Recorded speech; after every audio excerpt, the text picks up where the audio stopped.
first the police doesn't respond, and then when they bring them, the judges give them bail. They're immediately taken. Some other charges are levied on them, and then this media, total ban on media. I mean, I can't. My name cannot be mentioned on the media. I mean, this also has never happened before. So we are heading towards a blind alley now. If we keep going this way, Pakistan has no future, because as we know, with this political instability, which is the more you run away from elections, we are in a space where no one knows where Pakistan is headed, and therefore the economy is not going to go. We have no way of picking up the economy if there's no political stability. So that's one way, and the other is free and fair elections. Allow the people to decide who they want to govern this country. And then once a government comes in with a proper majority and the backing of the public, then conduct sweeping reforms, reform and governance, establishing rule of law, bringing the powerful under the law. And then the problem we face, the economy, the two twin deficits, the fiscal deficit and the current account deficit. Unless we make sweeping reforms, cutting our expenditure, raising our revenues, which needs governance reforms, unless we do that, we are not going to be able to get out of the mess we are in right now.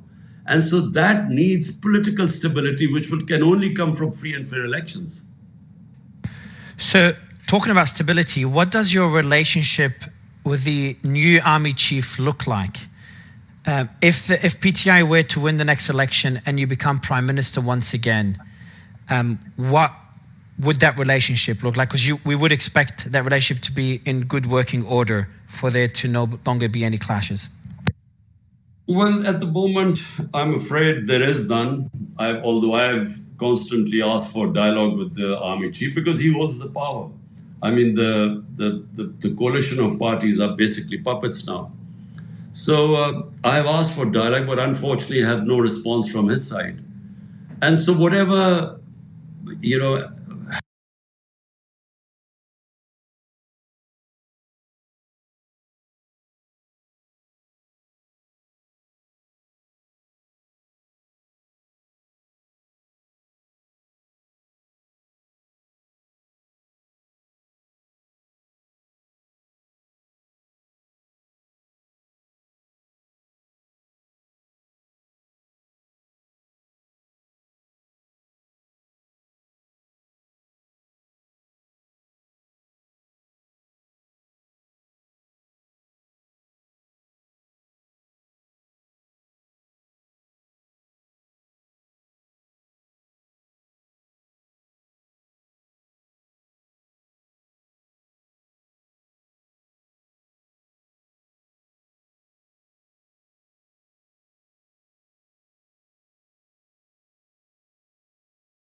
budget for the military? Look, what needs to be done? Well, problem is Pakistan lives in a rough neighborhood, and we need to have a strong defense. But what needs to happen is that we have to create wealth in this country. So, when we were in my last 2 years, on an average, we were growing at 6%. Now, 6% growth has been very rare in Pakistan. It's been Ayub Khan's time for a while, but then we were part of the CENTO, the pact with the US, and there were US dollars coming in. So we grew at something close to 6%. And then again in the 80s, we again grew at 6%, close to that. But that's when we were part of the Afghan Jihad, and then there were US dollars coming in. Then for a couple of years, Musharraf's time, we were growing. But then again, we were part of the war on terror and dollars coming in. But this was the first time without any dollars coming in, we had this growth rate. So you have to create wealth in Pakistan. The problem is that unless we create wealth, neither can we pay our debts, nor can we afford now to pay not just our military, but even for our health and education or human development. So therefore, that can only happen if you fix the governance system, attract investment in the country. Problem is, when you do not have rule of law, you cannot attract investment. The investment which Pakistan can attract immediately is from overseas Pakistanis. Now, just to give, because the audience is in the US, so just the 16,000 Pakistani American doctors in North America, their net worth is $200 billion. So bear in mind that there are 10 million overseas Pakistanis. So if we could just fix our governance system, we could attract their investment. The reason why they do not invest in Pakistan is that out of 140 countries, in the rule of law index, Pakistan was 129th. And this is before the crackdown. Now we would have slipped even further down. So when you do not have rule of law, you cannot attract investment, because the investor wants to have contract enforcement through a proper functioning judiciary where he feels that his investment is safe, will be protected. That's why people invest. From Pakistan, people are investing in Dubai because they feel the investment is safer there. Hence, the number one thing which a government has to do is fix that, the rule of law, the governance system, and then we can have access to investment from overseas Pakistanis. When China and India opened up, the first investments came from overseas Chinese and overseas Indians. And unfortunately, because of our very poor governance system, because of lack of rule of law, we just cannot attract investment. And that investment will create wealth, and then you can afford to pay for, your defense and your human development. Mr. Khan, I want to go back to what you're facing right now. You said you have no lines of communication with the army chief. What can you do, if anything, to avoid what you're facing, to avoid possibly going to jail? And I'm framing that question in a way, because I'm sure the army chief or his team is listening to this. I'm framing it in a way to say this is an open call to communication, to dialogue, to avoid the path the country is going down. I don't know what impact it will have, if any. I know there's censorship in Pakistan. Luckily, we're not on Pakistani media. Mr. Khan, I would love your response to this. Well, Mario, I have already made this appeal several times, but I get the impression that when I make the appeal, the establishment, or maybe the army chief, maybe they think that I'm getting scared and frightened because of all my party in jail or underground, or some of the party leaders leaving the party. So maybe they feel I'm now under pressure, and that's why I'm trying to open dialogue. But I've tried it from day one. Ever since the new army chief came, I sort of offered that, look, we should sit down, at least know what is your game plan, what is the roadmap. Because if the establishment feels that I, Imran Khan, is sort of somehow bad for this country, but explain to me then what is your idea of what should be best for the country. And unfortunately, so far, there has been no response. So maybe, Mario, from this message today, maybe there would be a response. But somehow I doubt it, because I think they're pretty fixed that whatever happens, my party cannot win the election. Well, my message to Asim Munir, who's the new army chief, is clear, and that's the same message from the Western world. There's going to be a lot of people listening to this. The West is watching, and we urge dialogue. We urge dialogue. The path that Pakistan is heading down, whether you agree with an opponent or don't agree, going to this extreme to censor someone and to end a political party is not how any country should function. And hopefully we'll see dialogue after this. And Mr. Khan, the question for you, and I know we're wrapping up shortly. I know you have to go, and I know that you probably want to check what's going on in Russia as well, considering this started like 10 minutes before our interview. But I want to ask about your family, sir. You did state in one interview you cannot even see your son, considering how bad the situation is. How is your family doing? Have you seen anyone from your family recently?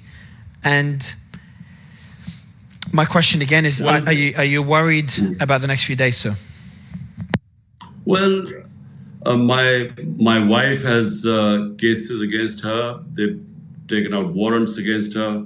My sisters, 3 of my sisters, they've gone after them. Some of them, my nephew has gone abroad because they were looking for him. So anyway, so the family, my sisters have been all somehow or the other been approached by these intelligence agencies. One of my younger sister has had these corruption cases against her. So, all this is happening. But this is not just happening to me, it's happening to all my party members, their relatives. There have been cases on all of them. Cases, whether it's corruption, whether it is tax department, whether it is FIA, all the agencies, the main concern right now, I mean, you'll really be shocked. All the agencies of the government, the institutions of the government, their one aim is to somehow destroy and crush PTI, the party. And of course, all these 170 odd cases against me. So not just me. I mean, you asked me a question, do I feel worried about myself? Actually, more about my people who are suffering, people in jail, 10,000 people in this heat, stuffed into jails, women especially. I mean, it's never happened that for peaceful protests, women have been thrown into jails. And then, you asked me about my sons. There's no question of me asking them to come over right now, because it is a very, for families, this is a very scary time if they happen to be affiliated to me or my party. Suleiman? So we did have plans for congressmen and senators to come immediately after this, but due to the escalation in Russia, we're going to just field a couple of questions, and then we will allow the ex-prime minister to basically go, finish the interview. And I just want to urge, before you go to the question, I just want to urge again, everyone listening, everyone in Pakistan, everyone around the world, obviously peacefully, but pressure, especially people outside of Pakistan, because Pakistan is doing enough. Attention and pressure should be placed on Pakistan to function as a democracy. The censorship and the political witch hunt, and this is what a witch hunt looks like. Shouldn't exist in any democracy, and we should not accept it, even if it's not in our own country. But go ahead, Suleiman. Yeah, so I just want to go to Sarah for the first question. She's worked in US politics for a number of years as a businesswoman, and she engages in politics and current events. So Sarah, please go ahead with your question.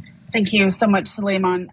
Prime Minister Khan, you stated earlier that you expected to be in jail within the next 10 days. Do you feel that you would be released soon after, or that you would remain in jail until trial? Look, I'm not pushed about the cases because, whenever they go to court, the cases they're all bogus, frivolous cases. The thing is, I think, let me tell you what they are thinking. I mean, what will happen, God alone knows, but they're thinking that, look, if they put me in jail till the elections, then at least my party will be wiped out. And so once the elections are over, then they could let me out. I think that's the thinking right now. Suleiman? Okay, let me go to Khaleesi. Khaleesi's been engaged in Pakistani politics for a number of years. So Khaleesi, go ahead. Thank you so much, Suleiman. You have many supporters in listeners, Imran Khan, who'd be delighted to see me on the panel with you. My question is, how do you see the future of Pakistan over the next 2 decades? Because geopolitically, there are a lot of changes in terms of the BRICS alliance and other factors. So if you were Prime Minister, how do you see that changing? Look, in my 3.5 years, I remember 2 of them were taken by COVID-19 and the impact it had all over the world. And basically, a trade really stopped in those, especially 1 year, everything stopped. So in my brief stint of 3.5 years, I feel that Pakistan has tremendous potential. And I repeat, in the 60s, when we were growing up, this was the happening country. I mean, there would be students from Middle East, from everywhere coming to study in Pakistan universities. In my school in HSN, we had Malaysian princes and people from all over the world coming to study there. So this was, a country with great expectations. And I feel that if we can fix our governance, and I repeat the word, justice, the difference between countries is countries have justice, rule of law, a level playing field, the weak protected by the strong, from the strong by the justice system. The famous saying of Churchill, when Hitler's forces were on the borders of, had conquered France and were on the verge of invading or thinking that they would invade Britain, and the, bombing raids were taking place over London. So people approached Winston Churchill and asked him, will we survive? And he said, look, something strange. He replied and asked the question, are the courts in Britain giving justice? And the people said yes. He said, then we'll survive. Because justice is the big thing which differentiates countries throughout history. If you look at the Roman Empire, there were Roman laws. If you look at the rise of the Muslim, when they led the world, it was based in the state of Medina, where it was based on rule of law. So gave people level playing field, liberated the people from the powerful. And that's always the society's fortune. And then I give the example of East Europe, Europe when it got divided between the East and West. And the countries that had democracies just took off because free people take off. And so the problem we face right now is, I repeat, we have to have rule of law. If we have rule of law, this country will take off. Why do our people have to go to seek employment all over the world? Because we just cannot give them the administrative system, the governance system, which would create jobs in this country. And the bottom line is we have been ruled by a tiny elite which has hogged the resources of this country. Elite capture. They have captured the resources and they just do not give freedom to this country to achieve its potential. So my answer is, if we can fix the system, this country can take off. It has all the resources. It has talented people. But right now we are stuck. We have, as I said, we are on a crossroads. Either we go the democratic way, or we are going, back to the old dark days of fascism, of dictatorship, and then there is no hope. Bushra, I want to give you the mic for a quick question, and then I've got final 2 important questions for you, Mr. Khan. Bushra, a question for you. Yeah. So let me just go to Bushra, and she is a political commentator in the United Kingdom and is a regular on GB News. Please go ahead, Bushra. Thank you, guys. I just want to begin by saying Assalamu alaikum to Sir Imran Khan. It's an absolute honor and privilege to be in a space with you. So I want to start by saying that. And I just wanted to echo the fact that you have millions of supporters internationally in the UK. Although we live in the UK, we are those that come from Pakistan. Our hearts are also always with Pakistan, and all we've ever wanted is that country to prosper.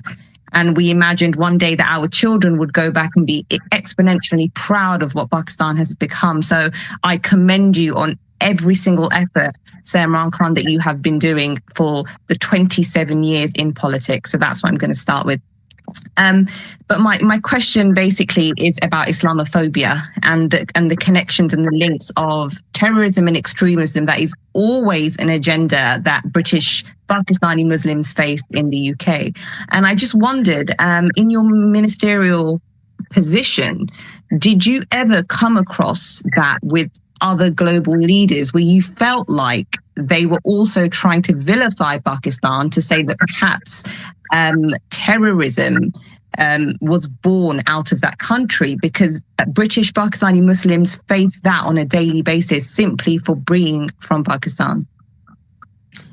Let me just say that I saw first time Islamophobia start, when the Iranian Revolution took place in '79. So there was a fear in the Western countries that all the Muslim world would be swept by what they call fundamentalists ruling the countries, and not really understanding the dynamics of why that Iranian Revolution took place. And then the other milestone was when Salman Rushdie wrote that book, Satanic Verses. And in the Western countries, they could not understand the Muslim reaction. They thought it was, Muslims were against freedom of expression. But they couldn't understand the love, respect, and reverence Muslims have for our holy prophet, Muhammad, peace be upon him. So we, the heads of Muslim countries, never tried to explain to them, because their attitude to religion is completely different to how we look at religion. I mean, when I went to England first time, there were satires on Jesus Christ. So this is unthinkable about us, even thinking of making a satire on Jesus Christ. So I realized that they viewed religion completely differently, and we had not explained to them how our Prophet Muhammad, peace be upon him, lives in our hearts. And we couldn't explain to them why it causes us so much hurt and pain. And that I blame the Muslim leadership. I mean, the OIC, when I addressed the OIC as a prime minister, I tried to tell them that, look, it was our duty to tell the Western countries. And really, when I spoke in the United Nations, we actually then managed to get through that 15th of March would become anti-Islamophobic day, and sort of countries to understand that, by insulting the Holy Prophet, you can't hide behind freedom of expression by causing hurt to so many people. And the other problem we had after 9/11 was that terrorism got equated with Islam. Now, terrorism knows no religion. Terrorism has nothing to do with any religion. If there was Tamil suicide bombers in Sri Lanka, they had nothing to do with Hinduism, or Japanese kamikaze pilots, again, had nothing to do with Shintoism. So somehow it became Islamic terrorism, and then it became radical Islam, as if there were different types of Islam. Actually, there's only one Islam of our Prophet, Muhammad, peace be upon him. There's no other Islam. But in Muslim societies, they're radicals, they're liberals, and they're moderates like every other human society. But again, we failed to make them understand. So as a result, whenever there was a Muslim involved in a terrorist attack, the whole 1.5 billion Muslims were somehow held responsible. And then again, I think it was a failure of the Muslim world, of our leadership, to have explained to them. So this Islamophobia started with ignorance on the Western countries not understanding what Islam was, and our inability to make them understand it.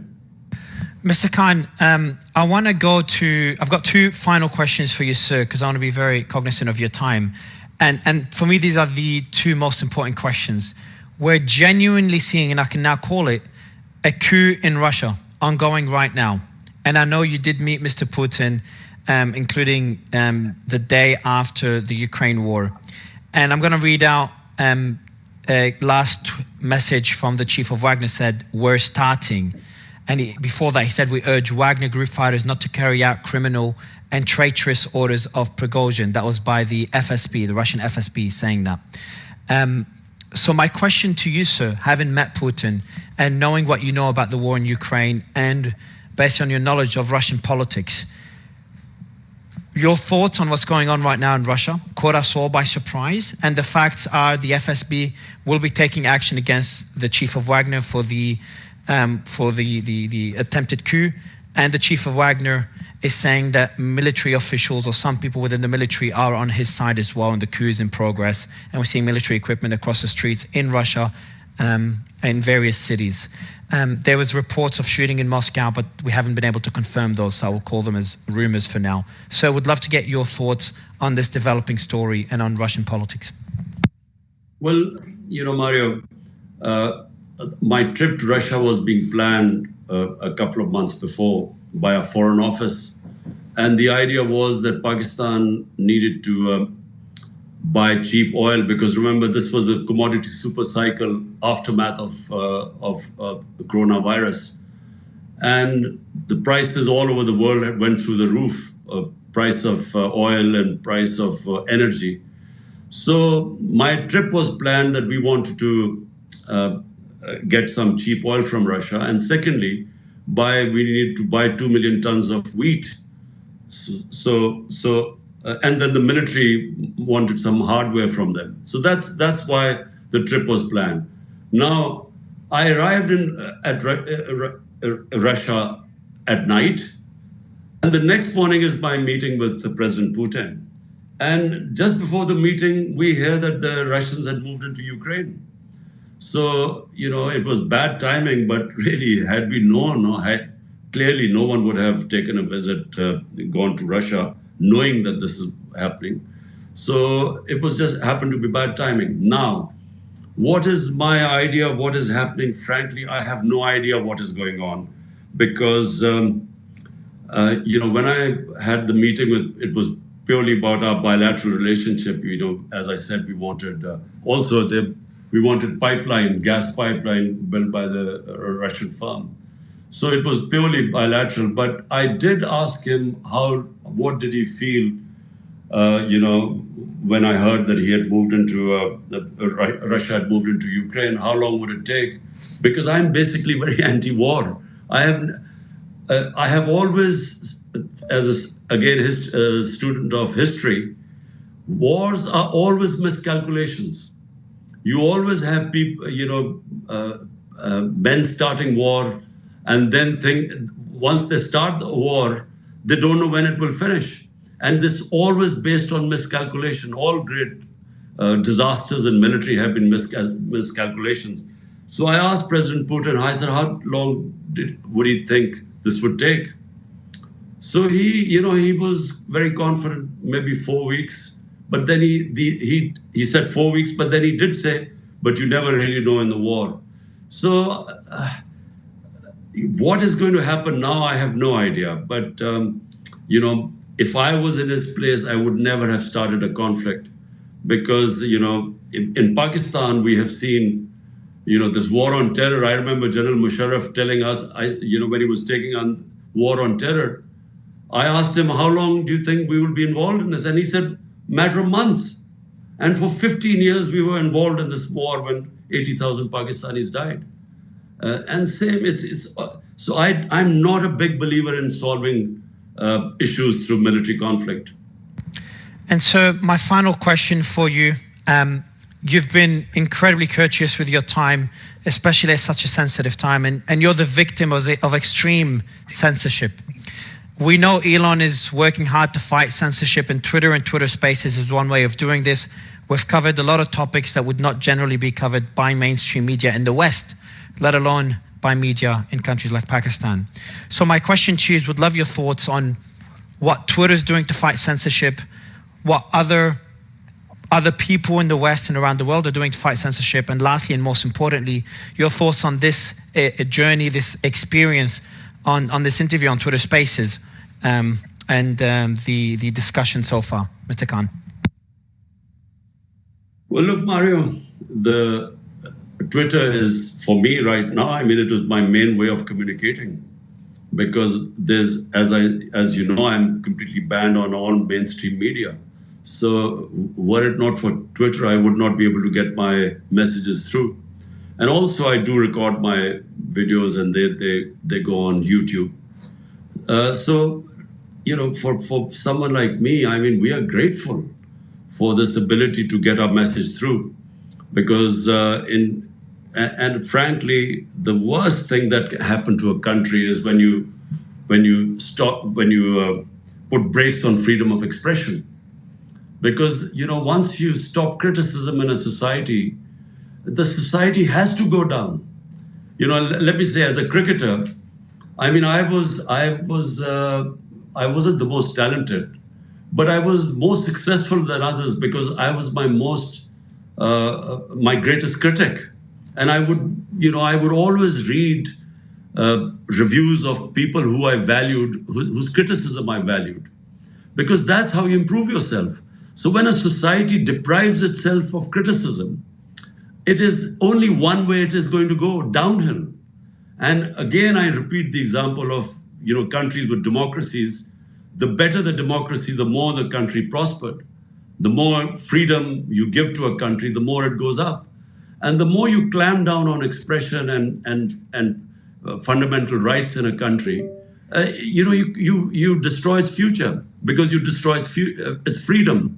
And only free people prosper. So, though throughout if you look at the history of mankind, it has been a constant struggle for humans to be free of controls. If you look at the British history, it was Magna Carta which started putting curbs on the power of the executive, and then sort of gradually the democracy evolved. We in Islamic history, we started off at very democratic societies where we had the executive was firmly under the rule of law. And that's how we started. We ended up moved towards monarchy, and our freedoms disappeared. Whereas in the Western countries, you had a French Revolution, you had the American Constitution, you had the British Parliament, and moving towards democracy. So we went the other way. Now Pakistan stands at the crossroads. We really have to protect our democracy, which is our freedom. And if we as a people in Pakistan, if we can rally and save our democracy, we will save our future. So this is really where we stand right now. And I'm very pleased that, Mario, I got this space, Twitter space, and I'm glad that you're fighting against censorship. Look, I believe that there has to be something about fake news. Fake news has to be countered because, this is an industry now, fake news. But freedom of expression has to be preserved. Well said. Mr. Khan, a real pleasure to have you. For everyone listening, before I wrap the space, we will be ending this space so all the media can listen to the recording. They're waiting for the recording, and that will only be possible when the space ends. And in 4 to 5 minutes, we will start a new space to cover live the coup that's happening in Russia. The team is ready.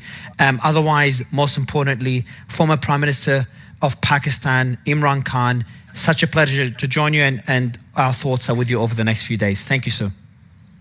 My pleasure, Mario. Thank you. Thank you, sir. Everyone else, we'll see you in a few minutes.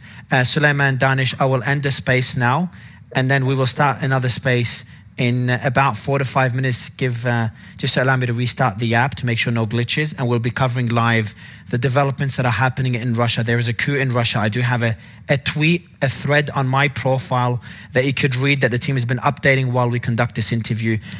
All the confirmed news is there. There's some messages by the FSB, messages by Wagner, all screenshotted there. There's videos included there as well. It is an evolving situation.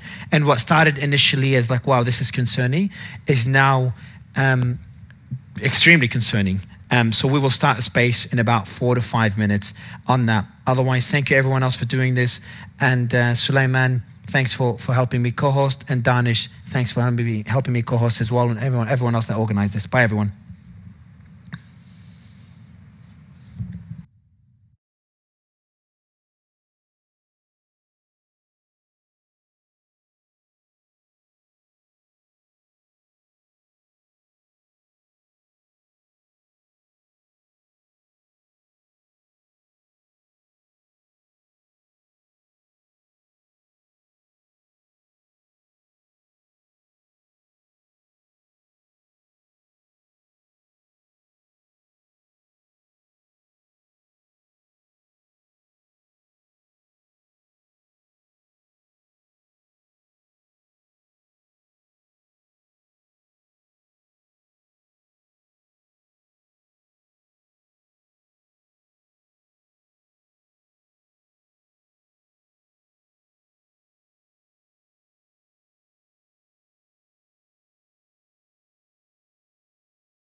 as well. So Danish, if you could please invite the speakers, or Suleiman, you know how to do it.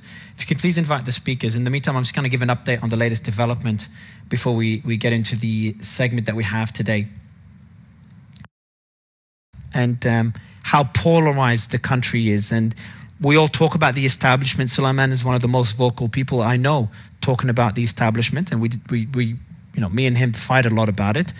And he talks about how much influence it has. And I kind of dismiss it with some say hostile neighbors. Mr. Khan, how did a country with such a large population and such a large military, how did it get to where we are today? And where do you see Pakistan heading? Well, Mario, look, in the 60s, when I was in school, Pakistan was considered one of the fastest growing economies in the developing world, and especially in Asia. It was given as an example of a country which was ahead of the other countries in development. And Pakistan's development model was taken by other countries like South Korea at the time and Malaysia. So where did we go wrong? We went wrong in a lot of things we did wrong. We didn't pay attention to our human beings. Countries develop when you develop your human beings, invest in your human capital. But where we went wrong is that we never, ever had rule of law. Now, rule of law means that the powerful are under the law, the weak are protected from the powerful. And the difference, and this is my experience all over the world, especially when I went as a teenager to the United Kingdom, the difference between the poor countries and the rich countries is one. Rich countries have rule of law, level playing field. Rule of law gives them freedom, gives the people rights. And it's that freedom that makes communities prosper. The problem with the developing world is that, like Pakistan, there's one law for the powerful, they're above law, and the majority of the population do not have access to justice. They do not have their fundamental rights protected. And as a result, they don't have a level playing field. So therefore, you have these tragedies now where people go on, illegal immigrants get on these boats and try to get to countries which have rule of law, which are prosperous. And invariably, you find the immigrants going from countries where there is poor law enforcement, rule of law, to countries which have rule of law and are prosperous. So where did Pakistan go wrong? I'm afraid we never, the were brought under the law. And so, I'm afraid that's what's kept us from achieving our potential. Mr. Khan, you've got the world watching right now, and most people don't know your story. I'm originally from Australia, and cricket is big in Australia. You were seen as a sex symbol, or you were labeled as a sex symbol back in the 80s, according to 60 Minutes, cricket's first sex symbol and the most glamorous person in sports. And today, you're the biggest name in politics in Pakistan, or in Pakistan, period. Do you wish you never entered politics?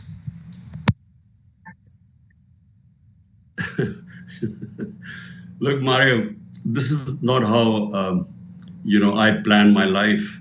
My life was, from the age of 9 years onwards, I always had a challenge in my life. And so cricket, at the age of 9, I decided to become a test cricketer, play for my country. And because I watched my first cousin, he performed very well in a match my mother took me to watch. And from then onwards, I wanted to be a cricketer. So life always had a purpose, and it always had a challenge. So when you try and reach the top in your country, the top 11 players, so that's a big struggle. And then once you get there, to stay there is another big struggle. So my life as a cricketer I learned so much from playing international cricket. Because you see, for all those listening right now, look, what does sports do? International sports, you can only succeed if you are able to take the knocks, if you're able to pick yourself up from a defeat. Because, whenever you're trying to compete with the best, you always have, you lose, you have bad times, you have bad cycles. Now, difference between sports and, say, business or for maybe politics is that those cycles are spread out. In sports, it's almost on a daily basis. You're either winning or losing.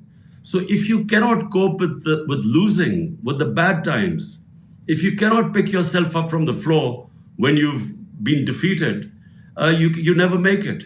So the best lesson I learned in sports, first of all, was this ability to never give up, to learn from your mistakes, to analyze your defeats, and then pick yourself up. So that helped me in what I did after I stopped playing cricket. So after I stopped playing cricket, I had wanted to build a cancer hospital in Pakistan because my mother died of cancer. And the poor people, rich people could afford to go abroad for cancer treatment. But the majority of people just couldn't afford cancer treatment. So hence this idea of building a cancer hospital. So that took me, 6 or 7 years when I did manage to build one, and now have a second one and a third one. And that's all for charity. But I learned all the way, it was the sports that taught me to take on challenges, and then when the bad times came, I knew how to cope with it. And finally, I entered politics. But politics, I entered what I started off my conversation with, that I discovered that Pakistan, we will never achieve our potential unless we have rule of law. So I started my movement for justice, and that was 27 years ago. But when I started this, I knew I would be up against the mafias, the powerful people who were above law. So I knew I was always going to have a tough time, facing these powerful people. And so I knew it was going to be a struggle. And for about 15 years, I struggled, was in the wilderness. People made fun of me. No one thought I would ever succeed. And people, had written me off. I was butt of all the jokes. And then suddenly somehow my message went through. And from then onwards, the party just went from strength to strength. And today it is the biggest party in Pakistan, arguably the biggest party in Pakistan's history. Mr. Khan, you talk about going through difficult times, but that's what, people like me, entrepreneurs or other entrepreneurs or people that have achieved something in life talk about. But you're sitting home right now. You cannot see your son. You've faced an assassination attempt. You have bails for you have warrants for your arrest that are non-bailable. Your lawyer arguably got kidnapped 6 days ago. This is not a tough time. This is something that one cannot wish against their biggest enemy. Sitting home right now, how are you coping with all this? How are you coping with all this pressure? And what do you expect to happen over the next few weeks and months? Well, Mario, look, it is a very tough time, not just for me. It's a tough time for our country because we are going through one of our worst political and economic crises. But it is the worst time for my party workers, because 10,000 of them have been stuffed into jails, and this is the hottest time of the year. And they are stuck in these cells, overcrowded cells, and horrendous stories coming out from there are, and a lot of women. There were about almost 300 women they put in jails. So they are going through the worst time. I mean, I'm still in my house, although I expect to be, arrested maybe in the next 10 days. I'm mentally prepared that they will put me into jail because I already have 170 cases.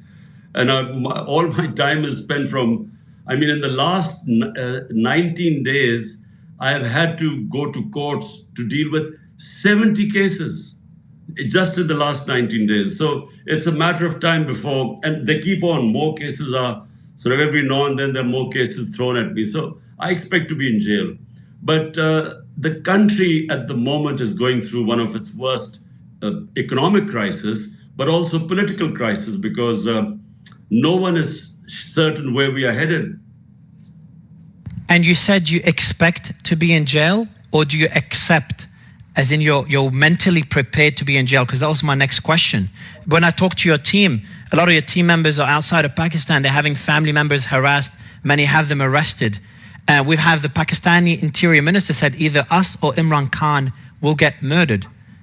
Are you mentally prepared to be in jail, sir? Look, let me first explain again to the audience the situation in Pakistan. What happened was that my government was removed almost 14 months ago, and it was the ex-army chief, who was then the army chief, he then conspired with the current prime minister, and they removed my government. So although it was the best economic performances in 17 years, it's all in our economic survey that our last 2 years, our economy performed the best growth rate, and the country was moving in the right directions. Anyway, he removed our government. But what happened was that they expected the army chief and the people who conspired with him, they expected that once the government is removed, it would be the end of my political party. But something unexpected happened in Pakistan. On 9th April 22, my government was removed. On 10th April, for the first time in our history, hundreds and thousands of people came out in the streets protesting. And not my party workers, but just people came out in the streets. So something, what was unexpected by the army chief or the military establishment happened. And from then onwards, they thought that, it was a matter of time before this bubble would burst and people would stop supporting me. But then in the by-elections, out of 37 by-elections, despite the establishment, everyone favoring the government parties, 12 of them on one side, we swept 30 out of 37 elections. So that's when my life became a threat. That's when the first assassination attempt took place, because the popularity kept going up. They then thought to remove me from the scene by assassinating me, and I was very lucky to survive it. And after that, there was another attempt on on the 18th of March, another attempt on my life. So I was lucky, I have faith in the Almighty. I believe that death is in Almighty's hands. We try and take precautions, but eventually, when the time comes, you go. So I have conquered my fear of dying. But the thing is, the government parties and the establishment, they do not want to see me in power. So hence this crackdown has taken place where they've virtually trying to dismantle my party. But the problem they are facing is that you can get rid of the leadership. You can even try and tell, the sort of pressures they are putting on our leaders to leave my party, or even our ticket holders to leave, not stand on our ticket. I mean, it's never happened in Pakistan before. Such naked fascism has never taken place in this country before. But what is happening is that the vote bank is intact. In fact, the vote bank is growing. So they have a problem now. Even though they can get rid of, some of our senior leadership by pressuring them to leave the party. But the problem is the vote bank is increasing, if anything. So this is where the dilemma is. What do they do next? I think they will put me in jail. They'll try to disqualify me. That is where we are headed right now.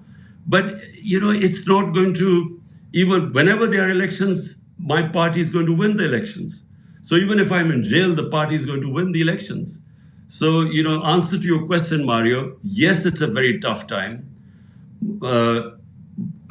Toughest time for me in my 27 years of politics, probably in my life, 70 years of life. But it is much worse for my workers who are now stuck in this heat and these cells and jails and not being fed properly. That worries me much more. Mr. Khan, I've got a question that relates to something you mentioned, and then we'll go to my co-hosts. And by the way, Mr. Khan, I'm not sure if you're aware, but there's been reports, and we'll be covering this later, of a possible coup happening in Russia, or reports of a coup that's going on. You probably heard about this news, but something I'd mentioned to you, since you're with us here on stage, and we have the chief of Wagner that's mentioning some a lot of major comments and the Kremlin's responding. But let me go back to the discussion. You started mentioning it as a courtesy. You said that we all learn from, it's all about learning from mistakes. I would ask you this question, and we know about the amount of influence the Pakistani military has in everything that happens in the country. So as a prime minister, is there one mistake you've learned from? Is there one thing you would do differently? A lot of mistakes, Mario, over my 27 years of cricketing, a political career, I've learned a lot. 3.5 years as prime minister was probably the most I learned in my life, because it was a very difficult time. We inherited a bankrupt economy, and then we had 2 years of COVID straight away. So, COVID-19 was an international crisis. So that in itself challenged us. And then, I was quite proud that we were considered one of the best countries that coped with the COVID-19 challenge. And then our economy recovered, and it was one of our best performances. Now, what is the lesson I learned? The lesson I learned was that my aim was to bring the powerful under the law in Pakistan. In other words, rule of law. And again, I repeat that that's the big difference between rich and poor countries. Poor countries are not poor because of lack of resources. It's because they don't have rule of law. And countries like Holland and Netherlands and Scandinavia, they don't, compared to Pakistan, for instance, they don't have more resources. But because they have rule of law, they are prosperous countries. And we, despite all the resources, are struggling. So therefore, my whole the whole motivation was rule of law, to be in government. I wanted to bring the powerful under the law. But I had a very thin majority. I had a coalition government. My government just wasn't strong enough. And so the moment I would go after the powerful, they had tentacles everywhere, and they would be able to stop me from achieving what I wanted to do to establish rule of law. Therefore, the mistake I made was, I'm saying when I was in government, the biggest mistake I made was I should have immediately called for elections. If I was to do it again, I would have called for elections. And unless I had a proper majority, a powerful government, I should not have taken on the government, because if you want to make changes and bring reforms and establish the rule of law, you cannot do it with a weak government. So that was if you ask me, the biggest mistake I made. Suleiman?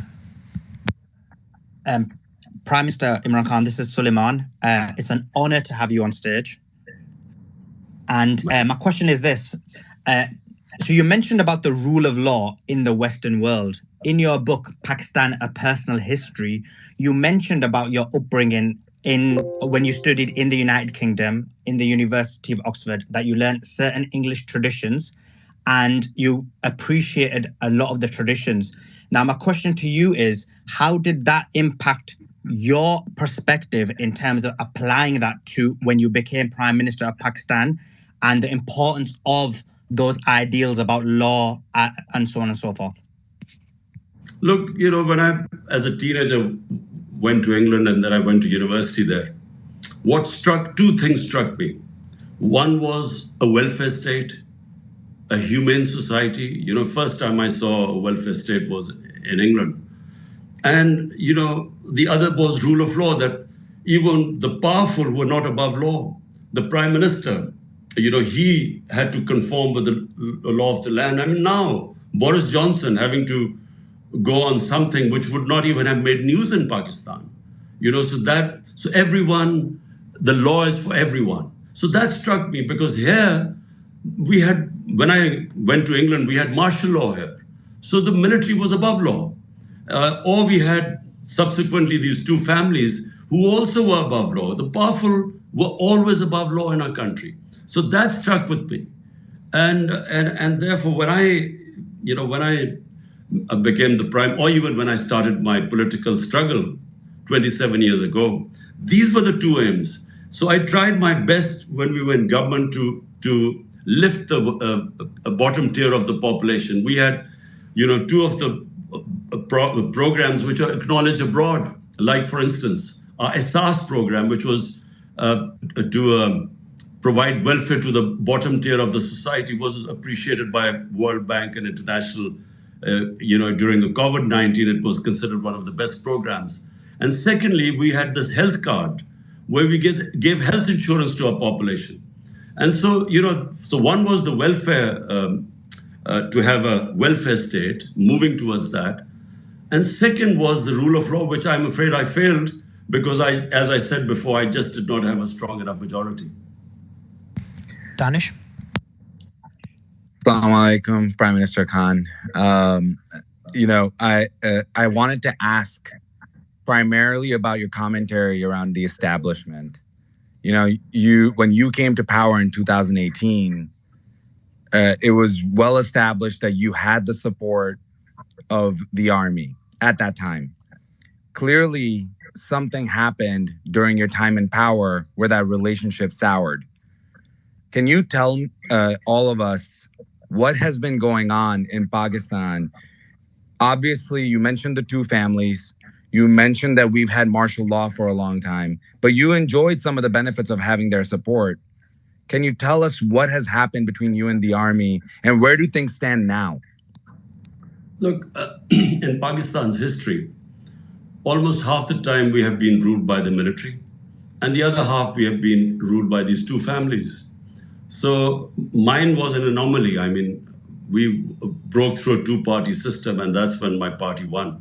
So let me just make it clear. When I won in 2018, we won the elections fair and square. We did not win because we came in through the power of the military, but they did not oppose us. That's a big difference because, they were not opposing my party. The military establishment was not opposing PTI. And so what went wrong? I mean, I recognize that, if the military has been in power directly or indirectly for 75 years. So therefore, I had to work with them. And work with them means the army chief. And, for a while, the relationship worked. We were, for instance, COVID-19, the logistic support given by the military was outstanding. I mean, that's how we managed to succeed and was given as an example of the top 3 countries which cope with the COVID-19 crisis best of all. But the problem happened when the army chief decided to switch horses. So why he decided, I still don't know. My hunch is that it was because he wanted an extension, and he was assured an extension by the current prime minister. But so he's best supposed to answer that question. What happened? So recognizing that you can't work without the military establishment. Although in the future, let me just say, correct you in the future, what needs to be done. Look, in any management system, the person who has the responsibility must have the authority. If you split the two, no management system works where the authority is someone else has the authority and someone else has the responsibility. So an elected prime minister is supposed to have the responsibility, but unless he has the authority, the governance system doesn't work.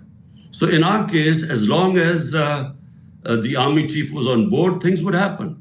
But if he did not want something, if he vetoed something, I mean, you couldn't have it done here. So that's the problem. And I'm saying, looking ahead, the crisis Pakistan faces, crisis of governance, it cannot work in this hybrid system anymore. So if we look at Pakistani politics, there's 2 parties that dominated it before you came in. That's the PPP and the PMLN. And now we obviously have the PTI, arguably the biggest party in Pakistan. But Nazar Sharif, who's the brother of the current prime minister, was jailed for corruption. Bhutto was assassinated back in 2007. And her husband was charged with corruption before becoming president. So the reason I mention all this is I want to link it back to Danish's question and your comment, is the influence the military has in Pakistan. it feels like that everyone is just a pawn of the military. And I don't mean to call you sir a pawn, but I feel like it's a general statement that I would make looking at the landscape in Pakistan. And I know it's a lot more complex, but it also feels like corruption is simply part of the political system. Like and I know there's corruption allegations against you as well. It just feels like no president, nobody in Pakistan within the government could avoid being charged with corruption or avoid playing by the military's rule. Is that a fair statement? Look, let me first say one thing. My government was the only government not removed, not because of corruption. Other governments, when the two main parties in the 90s, they were removed twice each for corruption. And the corruption charges against the two main parties we inherited them. When they were in power, these corruption cases against them were made then. One of them was the famous Panama scandal, where there was an expose of offshore accounts of various heads of world leaders and ministers. I don't know whether you remember the Panama scandal in 2016. So that's when their properties came out in London, and the Sharif family's properties. So we inherited this all in 2018. Now, my government never was charged for corruption. So the army chief afterwards gave a statement saying something ridiculous, like he thought that I was dangerous for Pakistan and that's why he had been removed. But the point I want to make is, look, corruption is a symptom when you do not have rule of law. If you have rule of law, you don't have corruption. So, why does corruption destroy the developing world? Because the powerful are the ones who are stealing the most money and siphoning off abroad to offshore accounts. There's a report by the Secretary General of the United Nations. It's called the Fact-I Report. And he got economists to find out why the poor countries were getting poorer and the rich countries were getting richer. And according to the report, now this is, Mario, just listen to the startling figures. $1.7 trillion every year are siphoned off by the ruling elites illegally, money laundered out of their countries, going to Western capitals, to offshore accounts. $1.7 trillion every year. And there are about $7 trillion of money parked into these offshore accounts from the developing world. So what is happening is that the ruling elites, because they don't have rule of law, the powerful are above law, they manage to get away by plundering their countries. So the poor countries are getting poorer and the rich are getting richer. And one of the reasons why you have these immigrants sort of dying to cross over to the rich countries is because the rich countries don't do anything about it. Because they benefit from this inflow of capital, they don't try and stop this. And I try to raise this at the United Nations. So in Pakistan, the reason why we have not been able to convict the powerful, although there's so many cases of corruption against them, is because weak law enforcement. The powerful always manage to get out of it. And the problem also is that we had the General Musharraf. Now he spent billions of rupees trying to have these two families convicted because he removed them on corruption. And just when cases were maturing, he then does a deal which was called the NRO, the National Reconciliation Ordinance. And he gave them immunity. And so therefore they were back in power for the next 10 years. So in a society like in Europe or in West, no one can forgive corruption by the ruling elite. I mean, no country, no Western country will ever allow this, that, you give them immunity. I mean, you have corruption cases, you give them immunity because you can't, it's public money. So this is why the problem, not just Pakistan, it's a problem which most of the developing world faces. So my next question is relating to possible Western influence or allegations of Western influence in what happened. So on June 20th, 2021, you said, quote, Pakistan will not allow the CIA or US Special Forces to base themselves in this country ever again. 10 months later, you are out. You did initially I wouldn't say blame, but you did refer to foreign influence that played a role in the Pakistani protests and in your ouster as well. And I'll read out a quote you said: "The interests of the US and the West are aligned with the military, maybe because of their support for Ukraine. But recently you've been shifting more to I wouldn't call them, but to domestic powers. How big of a role do you think the US did play in your ouster versus domestic powers?" Look, Mario, when I made the statement that, there should not be any bases, US should not have any bases in Pakistan, well, that statement was inspired by Pakistan being part of two conflicts. In the 80s, we became part of the Afghan Jihad against the Soviets in Afghanistan. And after 9/11, we became part of the US war on terror. Both times Pakistan suffered. We had US aid, which was for the ruling elite. Dollars coming in was great for them. But the country had 5 million refugees, Afghan refugees after that. And we had Kalashnikovs, we had militant sectarian groups in Pakistan. And then we had, the worst thing is, we had this drug culture in the country. So it devastated us. I mean, Pakistan suffered after that, joining that Afghan Jihad for almost 8-9 years. Come 9/11, we again joined the US in the war on terror. 80,000 Pakistanis die in that war. I mean, which country becomes an ally and pays such a heavy price? Over $100 billion were lost to the economy. So my point is that as Pakistan Prime Minister, my priority should be the people of my country. And so and the top priority also should be that we should not become part of any conflict. Because, we have 100 million Pakistanis vulnerable, 50 million below the poverty line, and 50 million easily can go below the poverty line because any shock, any price shock or anything can push them down. So that should be the priority. Now, you can only look after them if you have stability and if you're not part of a conflict. So that comment was inspired from the fact that we should be part of all peace processes. Like Pakistan played a big part in getting the US and the Taliban to sit together in the peace talks, but we should not become part of any conflict. Now, what you say about, what happened, in the ouster of my government. Now, what happens is, I'll just narrate you the facts.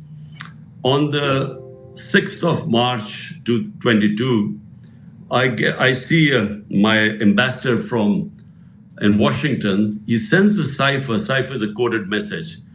And it says that he has an official meeting with an American official who tells him, my ambassador, that unless I am removed, Prime Minister Imran Khan is removed in a vote of no confidence, there'll be consequences for Pakistan. And the next day, the vote of confidence is tabled. So the cipher comes before the vote of no confidence. And then, within weeks, my government goes.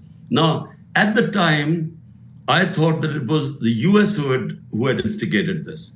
Later on, it transpired, and as things unfolded over a period of time, that it was actually our army chief who hired this lobbyist from my government's money. He paid him $30,000 to lobby against me that I was supposed to be anti-American and the army chief was pro-American. So that came out later on. And so how did I correct myself? Because I then realized that it wasn't really, this didn't originate from Washington. It was actually from Pakistan, this conspiracy to remove me, where he then fed the Americans that I was anti-American. So that is how it unfolded. Suleiman? Prime Minister Khan, as you know, most of our audience is largely from the United States. And so to continue on with the point that you made just now, how do you envision a relationship between the United States and Pakistan, considering the complexity and the challenges faced by both countries? Look, Pakistan should always have a good relationship with the US, simply because not just that the US is a superpower, but Pakistan's biggest trading partner. I mean, Pakistan our highest exports are to the US. But not just that. the most powerful expatriate Pakistan community are the Pakistani American community. So we should always have good relationship with them. And so if you ask my point of view, I mean, whatever this cipher and whatever happened, for me, it's all in the past. The thing is that it is important for us to establish good relationship with them. And by the way, I had very good relationship with the Trump administration. Mr. Khan, you've referenced Trump. Not sure if you could hear me. I'm not sure if it cut out, but many compared to what you're going through to Trump's legal challenges. Both of you have been indicted. Both of your supporters call this a political witch hunt. I would not call that comparison, because what's going on in Pakistan is significantly more serious, in my opinion, to what's happening in the US. But what will be your message to any Trump supporters that make that comparison? Look, it's completely different. What's happening to, and I'm not fully aware of the cases on Donald Trump, but mainly because, as you pointed out, my situation right now, all my concentration is really dealing from a day-to-day basis. It's a sort of game of survival right now here. But I can tell you that the cases against me, if this was happening in the United States, there would be a public uproar.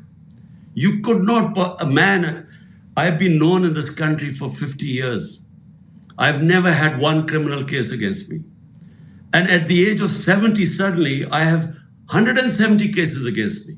And there are 40 or 50 terrorism cases. There's blasphemy case. I mean, now there's latest a murder case. So no one in this country believes this. Just for the audience, I am the biggest, I received the greatest amount of funds. I have done more charity work in this country than anyone in the history, because people trust me with their money. I mean, I run this sort of 2 cancer hospitals, which are the biggest charitable institutions in Pakistan, and a third one about to be completed this year. Then 1 university, again, 90% scholarship for students. So, and then another university about to begin. So all for charity. It's because people trust me with their money. So now no one in this country believes this nonsense. That certainly in the last few months, I have 170 cases against me, criminal cases. To answer your question, it has to be different. I mean, in US, if these cases were made against me, I think there would be a public uproar, because they're just ridiculous cases. Whenever I go to the court, they give me bail because there's nothing, they're bogus cases. That's why now the government is trying to have military courts. And so the effort will be now to try me in military courts, because in civil courts, they can't convict me. Danish? Sir, we can't talk today without discussing the fact that Modi is visiting the US right now. And over the course of the last 48 hours, and I know you've had many battles with India on the cricket court, or cricket matches and the cricket pitch. But, right now, Modi is aligning himself very closely with the US. They just signed multiple alliances, including in fields like AI, in chip manufacturing, in terms of visas, in terms of every single way that they could possibly align themselves. India and the US are building this alliance. It's clear that it's happening as India is worried about what's happening in the Indo-Pacific. What are your thoughts on what's happening between India and the US? And of course, how do you think that impacts Pakistan? Well, look, it's good for India.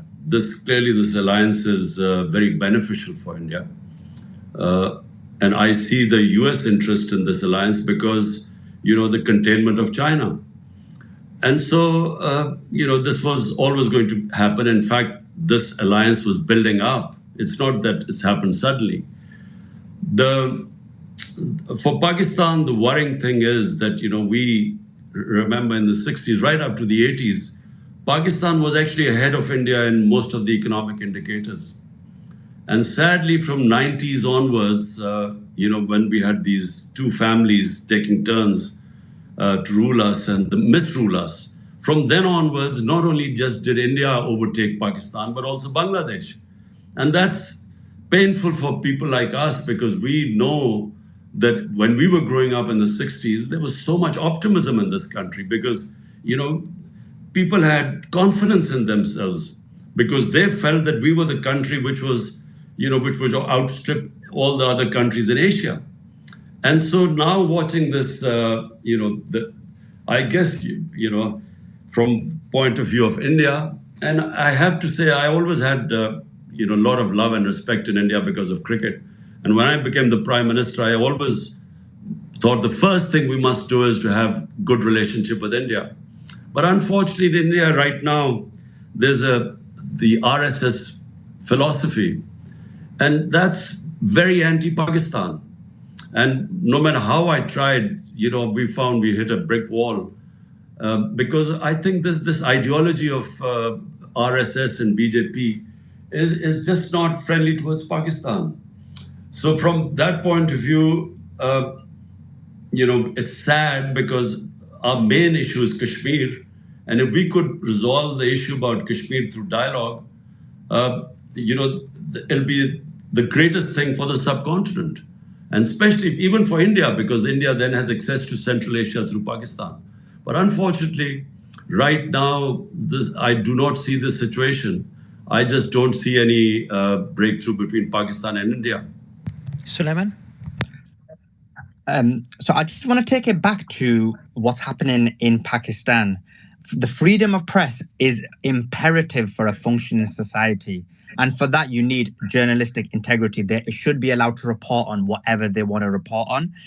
And I speak a lot about the problems that we have in the West in terms of mainstream media, but I was baffled to hear about the level of censorship that was occurring in Pakistan, to the extent that even mentioning your name was censored. So my question is twofold.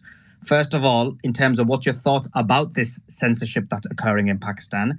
And the second point is about journalists that are being persecuted just on reporting the true events that are occurring in Pakistan. Look, Mario, I'm a student of history. And, just for all the listeners, if you look at the short history of Europe, after the Second World War, half of Europe had democracy and freedom. The other half went into a totalitarian state where they had all the curbs on freedom of expression and freedom, basically. So the difference between the same Europe, 50 years later, the Western Europe, which had freedom, became prosperous and way ahead, and Eastern Europe stayed back. Even Germany, the same German people, East and West Germany, there was a huge difference between the prosperity of Western Germans compared to the Eastern Germans. Because whenever you curb freedom of human beings, you retard their progress. That's why real democracy is real freedom. And real freedom means prosperity and humans' progress. So South and North Korea, the same Koreans. Look at the state of North Korea, look at South Korea. You can't compare the difference of development and prosperity between the two Koreas, because they have put curbs on freedom. So Pakistan, unfortunately, as I said, is going through this dark period now. Not only are the decisions of our Supreme Court, of our judiciary, not only are they openly violated by the government, not only does the government not go by the Constitution. For instance, according to the Constitution, as interpreted by the Supreme Court, the elections of this biggest province where I'm sitting in Punjab was supposed to be on the 14th of May. The government just refused. They refused to hold it and not abide by the Constitution. And similarly, right now, our people go for bail, the courts give them bail, and then they get picked up by the police and on charges on other issues. So complete violation of fundamental rights going on right now. But the worst is the curb on media. because our media had gradually evolved over a period of time, just like a judiciary. The judiciary asserted its independence.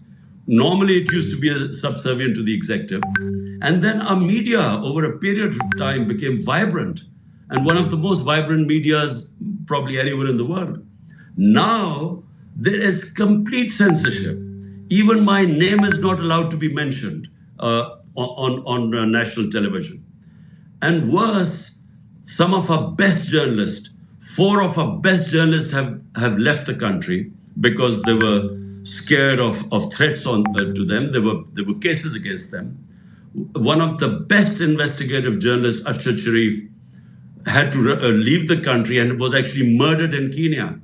And then right now, for almost a month, the Pakistani journalist who has the highest viewership on YouTube, first they hounded him out of the main media, so he went on YouTube. He has the highest. He had the highest viewership, and he's disappeared for over a month. And the judiciary, they keep asking the police to produce him, and the police has said we don't know where he is. So we've never really had this sort of draconian measures. Even Musharraf's martial law was liberal compared to what is going on right now. So I've got to ask you, taking a step back and focusing on your party and what happens next. So most people agree that if an election was to be held today, you would win. And I know you've called for earlier elections to be held. But you also face, as we said, 177 allegations, and that includes serious allegations like treason and terrorism and corruption and murder. Do you expect to run in the next presidential election? And what happens to your party if you are to be jailed? Because you did say that you expect to be jailed, and that's heartbreaking to hear. Well, look, Mario, the problem I'm facing is, in fact, the country's facing, is that the establishment and the government, I mean, the government is basically reliant on the establishment. All the 12 parties know that the moment there are elections, that's why they're running away from elections, that they'll be wiped out, as they were in the by-elections, despite all the support they got from the government machinery and from the establishment. I mean, they lost 30 out of 37 by-elections. So they know what will happen in the general elections. Hence, they're hiding behind the establishment. Now, for the life of mine, I do not understand why the establishment has taken this stance. Because you just cannot go against the will of the people. If the majority of the population is behind, if they want PTI, then you can't just wish it away by these draconian measures. Because the public opinion is like a spring. The more you press it, the more it comes out. So the more they have put these, the victimization going on right now. And by the way, again, it is unprecedented. I mean, never have we had the sort of measures we were facing right now. Even the families are not safe. All the ticket holders of my party are in hiding. Their houses get broken in, they get, anyone there, the staff gets beaten up, they get vandalized, they get robbed. If they find family members, and young boys have been picked up, when the ticket holder has not been there. So, I mean, it's unprecedented what is happening. But despite all this, the vote bank keeps growing. So therefore, the establishment has a problem. To answer your question, it's not I who have a problem, because whenever there are elections, we will win. Unless they go to such an extent that they will make the elections a joke. But even if they are sort of halfway fair elections, the PTI is going to win the elections. Now, whether I'm in jail or I'm disqualified, the party will win the elections. And so therefore, the problem right now is with the establishment. What do they do? I mean, are they going to keep persisting with this intense victimization, this fascist tactics which are unprecedented in this country? Or will they see sense and have free and fair elections, which will then bring political stability, which will then bring economic stability? So right now, because of the turmoil politically, the economy is going down the drain. And before going to Danish, I wanted to update everyone on the situation in Russia. So the chief of Wagner